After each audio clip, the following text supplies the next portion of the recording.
ले जाकर उस लड़की के साथ में बलात्कार करते हैं, गैंग रेप करते हैं। उसके बाद में उस लड़की को यहाँ से गोली मारते हैं और गैंग रेप करने के बाद में पुलिस प्रशासन को बताते हैं और पूरा पुलिस प्रशासन उसके साथ में मिलकर के आगे आगे इस केस को लीड करता है। फिर उसके बाद में हमारी ये नानी है, इनके पास में जाते हैं और बताते हैं कि ऐसे ऐसे, पहले नाना के पास जाते हैं और बताते हैं कि पहचान कीजिए, ये जो लड़की जो जिसका गैंगरेप हुआ है या इसकी हत्या की गई है, ये कौन है। सबसे पहले ये पुलिस प्रशासन लेके जाता है, नाना जी को पहचान कराता है कि वो बताते हैं कि हाँ ये लड़की हमारी पिंकी है। उसके बाद में नानी जी को लेके जाते हैं, सब नहीं देखने भी नहीं दिया जाता इनको। ये गाड़ी के पीछे खिसकती है, लगातार पुलिस प्रशासन के पैर पकड़ती है, उसके बावजूद भी इनको सब नहीं देखने दिया जाता। फिर ये पोस्टमार्टम को भेजते हैं। पोस्टमार्टम की जो रिपोर्ट है, जो पंचनामा है, वो अपने तरीके से ये पूरा पुलिस प्रशासन उसको अपने तरीके से बनाता है और बनाने के बाद में जब परिवार के पास में जब पोस्टमार्टम करके लेके आते हैं तो रात को 12 बजे तक उस सबको रात में ही जला दिया जाता है। और पुलिस प्रशासन कहता है कि हमने उसको जलाने में हमने कोई दबाव नहीं बनाया, ये प्रेम प्रसंग का मामला था। हमारे एसएसपी साहब का भी यही कहना था, संतोष कुमार जी का, कि ये प्रेम प्रसंग है, प्रेम प्रसंग की वजह से इसको केस को कमजोर किया जा रहा है। मैं जानना चाहता हूँ पुलिस प्रशासन किसके दबाव में इस केस को लगातार कमजोर करने की कोशिश कर रहा है। ये वहाँ का जो मंत्री है अनिल शर्मा, उसके दबाव में ये सब किया जा रहा है, जो बीजेपी का, और वो इस समय राज्य मंत्री भी रहा था और इस बार वो विधायक का प्रत्याशी भी है।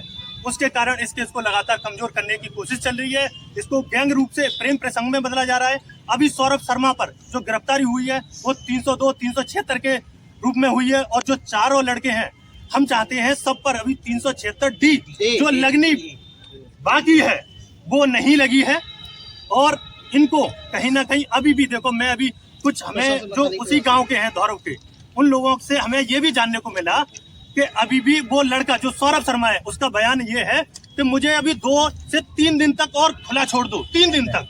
ये जितने बातें कर रहे हैं ना, इनके सबको मैं देख लूंगा, ये अभी भी उसकी अकड़ है। और जबकि नानी जी के सामने वो ऐसे बैठ के, ऐसे वहां पर पुलिस प्रशासन में थाना छतारी में कुर्सी पर बैठकर ये बयान देता है कि जो उखाड़ना है उखाड़ लो, मैंने मारी है पिंकी को, यहाँ से गोली मारी, और उसका सबका फोटो भी नहीं खींचने दिए जाते हैं, दिखाया भी नहीं जाता है वहाँ पर। ये ऐसा, और ये मैं ये भी पूछना चाहता हूँ, ये सारी घटना दलित पिछड़ों के साथ ही क्यों होती है।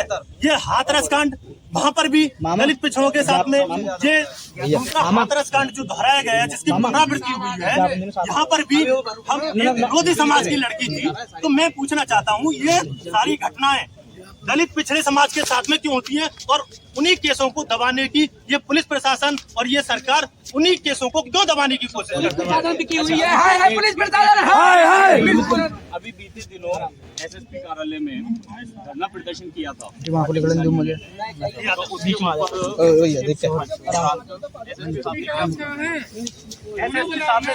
भाषण दिया है और पूरा पुलिस प्रशासन ये जो काम कर रहा है ना, इसमें समय ले रहा है। आप 2 दिन दीजिए, आप 4 दिन दीजिए, लगातार इस केस को ठंडा करने की कोशिश कर रहा है, मिटाया जा रहा है, सबूतों को मिटाया जा रहा है। हमारे वकील साहब का कहना है सबूतों को मिटाया जा रहा है लगातार इस केस को कमजोर करने के लिए। और मैं बताऊं, 9 तारीख को उन्होंने बेल भी दर्ज कर दी है, पहले हमें बेल खारिज करानी भी पड़ेगी, वो सारी चीजें लगातार केस। और देखो हमारे भाई आए हैं, इनका क्या कहना है, इनसे भी सुनिए आप। जी भैया, क्या नाम है? जी मेरा कहना ये है भैया, इंसाफ मिलना चाहिए भैया, मुजरिमन ने फांसी होनी चाहिए। ठीक है, कितने लोग अभी तक गिरफ्तार हो चुके हैं? 4 हो चुके हैं, 4 लोग हो चुके हैं। 5वां जो जिसकी ट्यूबवेल प्रधान जो है वो और गिरफ्तार होना बाकी है। 376D लगनी चाहिए। हम चाह रहे हैं जल्दी जल्दी प्यार से भैया इंसाफ मिल जा, वरना हुंकार से और हथियार से तो हर चीज मिल जा। हम चाह रहे हैं प्यार से मिल जा, पुलिस प्रशासन के तरीके में रह के मिल जा। ठीक है, हम ना चाहते कि कोई कानून व्यवस्था बिगड़े, कानून हाथ में ले में। हम चाह रहे हैं कानून तरीके से आराम से प्यार से हो जा। ठीक है, कानून तरीका बिगड़ जाएगा और कुछ भी ना। ठीक है भैया जी, हम कुछ ना चाह रहे। ये पिंकी लोधी को न्याय दो, पिंकी लोधी को न्याय दो, पिंकी लोधी को न्याय दो। इस पर बिल्कुल भी अब हमें भरोसा नहीं है। हम यहाँ पर सीबीआई की जांच की मांग करते हैं, और जो डायरेक्ट रूप से, जो प्रत्यक्ष रूप से जुड़े हुए हैं और जो कुछ अप्रत्यक्ष रूप से भी जुड़े हुए हैं, जो पुलिस प्रशासन से हैं, चाहे मंत्री अनिल शर्मा हो, उनके प्रति कार्रवाई भी की जाए और बहन पिंकी को और परिवार को न्याय में, और पूरे समाज को मैं सभी संगठनों से कहना चाहता हूं, जैसे आज यहाँ पर एकत्रित हुए हैं ऐसे ही एकत्रित होते रहे। ये पुलिस प्रशासन की नींद पता है कब खुली? जब 10 दिन पर जब ओबीसी महासभा से महेंद्र सिंह लोधी आए थे और उन्होंने, और भीम आर्मी से भी आए थे, जब थाना छतारी का घेराव किया तब इस पुलिस प्रशासन की नींद खुली थी। उससे पहले एक पुलिस प्रशासन कहाँ सोया हुआ था? मैं पूछना चाहता हूँ, अभी भी इसको पूरी तरह से प्रेम प्रसंग की तरफ क्यों खींचा जा रहा है? अभी तक इन पर जो 376D बढ़नी है क्यों नहीं बढ़ाई जा रही? जो फॉरेंसिक जांच जो होनी थी, जो डीएनए जांच होनी थी, वो क्यों नहीं हो पा रही है? इस तरीके से ये जो पुलिस प्रशासन है लगातार समय क्यों मांग रहा है? हम ये पूछना चाहते हैं इनसे। जी, तो यहाँ पर माता जी भी मौजूद हैं, आइए हम उनसे भी कुछ बातचीत करते हैं। ये नानी जी हैं। जी नानी जी, पीछे बैठो जी क्या चाहती हैं आप?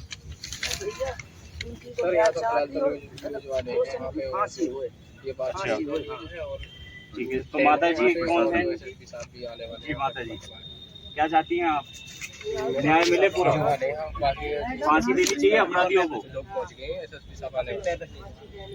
जी, तो लड़की की माता जी जो नाबालिग लड़की जिनका रेप करके और जब तक सुनवाई नहीं होगी हम यहाँ से उठने वाले हैं नहीं। जब तक सुनवाई नहीं होगी जब तक हम यहाँ से जाएंगे नहीं, बिल्कुल भी। सभी लोग नहीं बैठेंगे, धरना प्रदर्शन करेंगे और काम करेंगे। हम लोग अपनी मांगे लेकर आए हैं, जब तक हमारी मांगे पूरी नहीं हम यहाँ से जाएंगे नहीं।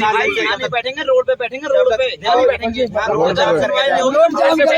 काम कर देंगे, यहाँ नहीं बैठेंगे। इंसाफ चाहिए, पूरा केस जो है शीशे की तरह साफ है। इनकी क्यों बेटी के साथ हुआ, कल को हमारी क्या करेंगे? गुंडाराज खत्म कहाँ है? बताए गुंडाराज का करीब उनके नहीं कहाँ है गुंडाराज खत्म? और एक बात और मैं बोलना चाहूंगा, बीजेपी के इतने बड़े बड़े नेता आए हैं। देखो मैं ये नहीं कहना चाहता कि ये राजनीतिक है, लेकिन जब तक ये देखो प्रियंका जी आई वहां पर, ठीक है, परिवार के साथ आधे घंटे तक वक्त बिताया, उन्होंने पूरे पुलिस प्रशासन को चेताया वहां से और सहयोग देने की भी मांग की। और उसके बाद में उनके वहां से भी लोग आए थे कल घर परिवार पर और सब कुछ लिख के लेके गए, बच्चों की पढ़ाई तक के लिए लिख के लेके गए। अखिलेश जी ने भी अपनी प्रेस वार्ता में पिंकी बहन के नाम से ही प्रेस वार्ता शुरू की, जयंत जी ने भी बोला।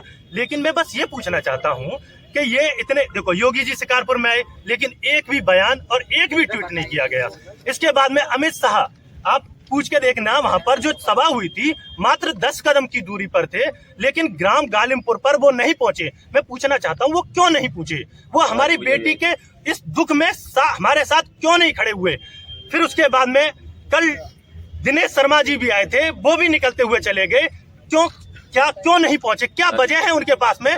क्या पंडित वोट नाराज हो जाएगा या वोटों की राजनीति करे जिसकी वजह से वो वहां पर नहीं पहुंच रहे? क्या एक जो वैसे एक कंगना जी को अगर थोड़ी सी खरोंच भी आ जाए तो सारे बीजेपी के प्रवक्ता, पूरी मोदी जी का भी ट्वीट आ जाएगा, योगी जी का भी ट्वीट आ जाएगा, पूरा पुलिस प्रशासन सब कुछ लग जाएगा।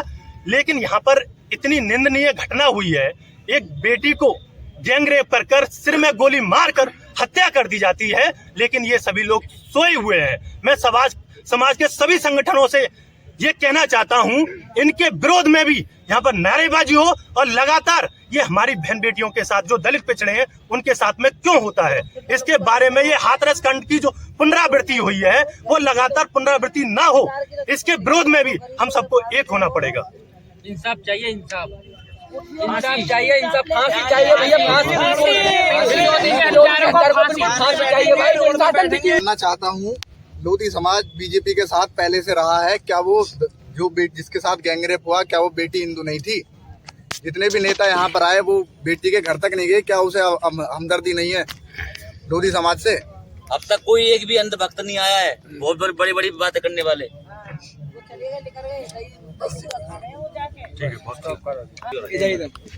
नीचे कर लो ना। मैं बोलना चाहूंगा कि भैया हम जो है राजपूत लोधी हैं, ठीक है, हमारा पूरा गांव राजपूत लोधी को पहले से समर्थन करता है, बहुत जाति हैं, अन्य जाति हैं, ठीक है। लेकिन ये क्या हुआ कि हम जिस दिन मुझे ये वीडियो ट्विटर के जरिए, वैसे पब्लिक ऐप के जरिए जब भी मुझे पल्ले पड़ी, लेकिन भाई मुझे बहुत दुख हुआ, लेकिन मैंने सारे बंदों से जितने मेरे संपर्क में है, मैंने सारों से कहा भाई मुझे इंसाफ मिलना चाहिए, बताओ पुलिस प्रशासन कुछ कर पा रहा है नहीं कर पा रहा है। लेकिन भाई जो मेरे बात पल्ले पड़ी वहाँ के जो नेता है अनिल शर्मा जी वहाँ गए, लेकिन वो लड़के कौन थे? पंडित। लेकिन उन्होंने क्या काम करा? पंडित अपनी जात बिरादरी उन्होंने वहाँ पे दिखा दी और उन्होंने उस केस को दबा दिया। वहाँ पे उन्होंने कौन दबाया? वहाँ पे राजपूत लोग दी है, मैं राजपूत लोग दिया। देखो मेरे पास ना आज भी कमल का हीरा, अभी वो भी रखा है कमल का हीरा, लेकिन मैं राजपूत ठीक है बीजेपी का समर्थक हूँ हीरा। लेकिन अब जो अगर न्याय नहीं मिलेगा मैं वोट नहीं दूंगा, बिल्कुल वोट नहीं दूंगा।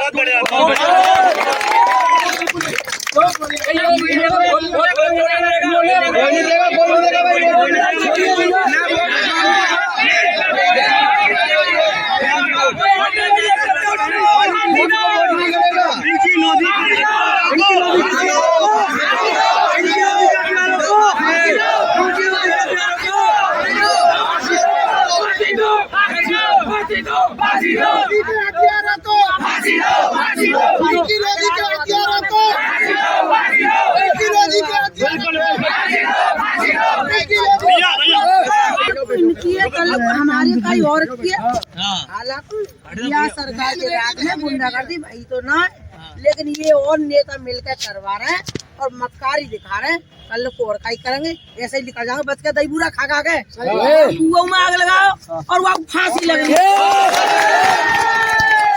इनकी नदी के हथियारों को फांसी दो, इनकी नदी के हथियारों को फांसी दो, इनकी नदी के हथियारों को फांसी दो, इनकी नदी के हथियारों को फांसी दो, फांसी दो। अभी तक नहीं है तो हमारे हाथ नहीं होते हैं। वो लोग जो 4 लोगों को फांसी नहीं होती, हम उग्र आंदोलन की चेतावनी देते हैं सरकार को, प्रशासन को भी। या तो हमारी मांगे पूरी करो वरना हमारा क्या हम भाजपा के नहीं है? या केवल अनिल शर्मा भाजपा के या बड़े बड़े मंत्री भाजपा के? सरकार कार्यकर्ता से चलती है, हमारे गरीब आदमी से चलती है, ना कि मंत्री लोगों चलती है। वो एक होता 1 लाख होते हैं जब जाके सरकार बनाते हैं हम लोग। भैया एक बात बताओ, सरकार की चलो बात छोड़ो, हम तो न्यू कह रहे हैं बहन बेटी ना तुम्हारे घर में, कल को तुम्हारी बहन बेटी गैल कुछ होगा, कैसे हम तुम्हारे गैल ना खड़े रहेंगे? गलत तो गलत है, चाहे तुम्हारी बहन के गैल हो, चाहे हमारी बहन के गैल हो, चाहे हमारे समाज की हो या तुम्हारे समाज की हो, ठीक है। और मेरी बात सुनो प्यार से, अगर मिल गो हमें इंसाफ तो ठीक है, वरना आगे तो भैया ना जाने क्या हो सके। वाचिस खोपना काई चीज को भी फांसी कल देते हो, आज दे दीजो, ठीक है। कल हम पे कोई लगाते हो, कल आरोप लगाते हो, आज लगा दीजिए, हम तैयार हैं। लेकिन जब तक जिंगे ऐसी जिंगे भैया। फांसी दो,